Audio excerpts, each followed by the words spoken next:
మాజీ మంత్రి గుడివాడ అమర్నాథ్ కూటమి ప్రభుత్వంపై తీవ్ర ఆరోపణలు చేశారు. గత వైసీపీ పాలనలో లేనిపోని ఆరోపణలు, అసత్య హామీలతో కూటమి ప్రభుత్వం అధికారంలోకి వచ్చిందని ఆయన పేర్కొన్నారు. చోడవరం నియోజకవర్గంలోని రోలుగుంట మండలంలో పలు గ్రానైట్ క్వారీల వద్ద టీడీపీకి చెందిన ఐటీడీపీలో యాక్టివ్ గా ఉన్న వ్యక్తులే ఒక్కొక్క లారీ వద్ద 200-300 చొప్పున బహిరంగంగానే వసూలు చేస్తున్నారని ఆరోపించారు.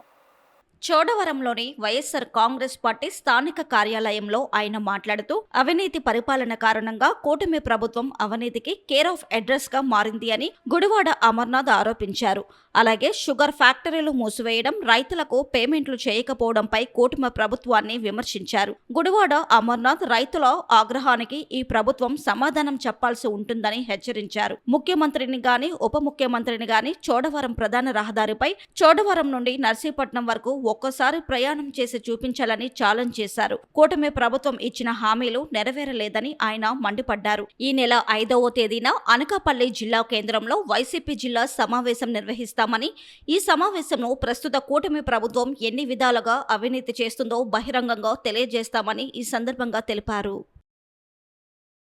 పెంటకోట కన్వెన్షన్ లో వైఎస్ఆర్ కాంగ్రెస్ పార్టీ అనకాపల్లి జిల్లా విస్తృత స్థాయి సమావేశాన్ని ఏర్పాటు చేయడం జరిగింది. మీ అందరూ తెలుసు, ఈ మధ్యకాలంలో పార్టీ అధ్యక్షుడు జగన్మోహన్ రెడ్డి గారి ఆదేశాల మేరకు నన్ను అనకాపల్లి జిల్లా పార్టీ అధ్యక్షుడిగా నియమించినటువంటి సందర్భంలో ప్రప్రథమ సమావేశాన్ని నిర్వహించాలని చెప్పి పార్టీ నిర్ణయం తీసుకోవడం, అందులో భాగంగా రేపు 5వ తారీఖున మొదటి సమావేశాన్ని, పార్టీ విస్తృత స్థాయి సమావేశాన్ని నిర్వహించాలని చెప్పి పార్టీ నాయకత్వం అంతా కూడా నిర్ణయం తీసుకొని శాసనమండలి ప్రతిపక్ష నాయకులైనటువంటి పెద్దలు బొత్స సత్యనారాయణ గారు, అలాగే ఉత్తరాంధ్ర పార్టీ రీజనల్ కోఆర్డినేటర్ అయినటువంటి మాజీ మంత్రివర్యులు కురసాల కన్నబాబు గారు, అలాగే రాష్ట్ర పార్టీ పిఎస్సి సభ్యులు ముత్యాల నాయుడు గారు, అలాగే అనకాపల్లి పార్లమెంట్ సమన్వయకర్త ధర్మశ్రీ గారు, అలాగే జిల్లాలో ఉన్నటువంటి మాజీ ఎమ్మెల్యేలు, పార్టీ సమన్వయకర్తలు, మండల పార్టీ అధ్యక్షులు, ఎంపీపీలు, జెడ్పీటీసీలు, పార్టీలో ఉన్నటువంటి ప్రముఖంగా ఉన్నటువంటి పార్టీ నాయకత్వం, సర్పంచులు, ఎంపీటీసీలు పెద్ద ఎత్తున విస్తృత స్థాయి సమావేశాన్ని నిర్వహించి గడిచినటువంటి సంవత్సర కాలంలో కూటమి ప్రభుత్వం అధికారంలోకి వచ్చిన తర్వాత ప్రభుత్వం తాలూకా వైఫల్యాల్ని, వారు అధికారంలోకి రావడానికి ఈ ప్రాంత ప్రజలకు ఇచ్చినటువంటి హామీలు ఏవైతే ఇచ్చారో ఇచ్చినటువంటి హామీలు గాలి వదిలేసి ఏ రకంగా ప్రజలు ఇబ్బందులు పాలవుతా ఉన్నారో ఈ అనేక సమస్యల మీద, అనకాపల్లి జిల్లాలో ఉన్నటువంటి 7 నియోజకవర్గాల్లో అనేక సమస్యల మీద ఆ సమావేశంలో చర్చిస్తాం.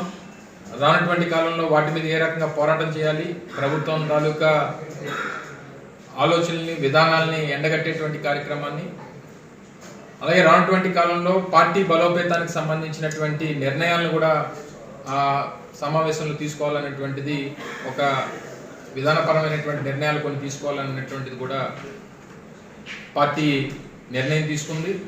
పార్టీ మండల శాఖ కమిటీలు కానీ లేదా గ్రామస్థాయి కమిటీలు కానీ, రానటువంటి కాలంలో ఏ రకంగా బూత్ కమిటీలు ఏర్పాటు కానీ, అలాగే తద్వారా తర్వాత పార్టీ ఆదేశాల మేరకు సభ్యత్వ కార్యక్రమాలు కానీ, అలాగ రకరకాలైనటువంటి పార్టీ సంస్థాగతమైనటువంటి నిర్ణయాలు కూడా ఆ కార్యక్రమంలో తీసుకోవాలని చెప్పి పార్టీ ఆలోచన చేసింది.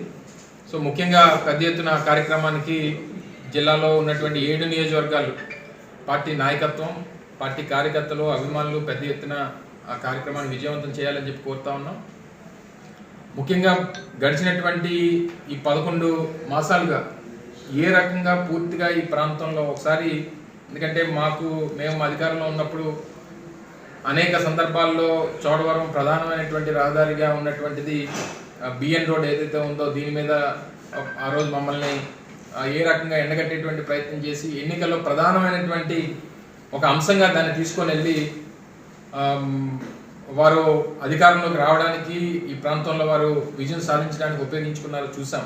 మరి సంవత్సరం పూర్తవుతా ఉంది. ఒకసారి ఎక్కువ దూరం అవసరం లేదు, మన వెంకటపాలెం జంక్షన్ నుంచి చోడవరం వరకు ఒక్క 2 రౌండ్లు ఆ ముఖ్యమంత్రి గారిని తీసుకొస్తారో, లేకపోతే ఉప ముఖ్యమంత్రి గారిని తీసుకొస్తారో, లేకపోతే స్థానికంగా ఉన్నటువంటి మంత్రులను తీసుకొస్తారో, ఒకసారి 2 రౌండ్లు తిప్పేస్తే వారి ఈ సంవత్సర కాల అభివృద్ధి ఏంటనేటువంటిది వారికి అర్థమైపోతుంది, ప్రజలు కూడా అర్థమైపోతుంది అనేటువంటిది మా తాలూకు అభిప్రాయం.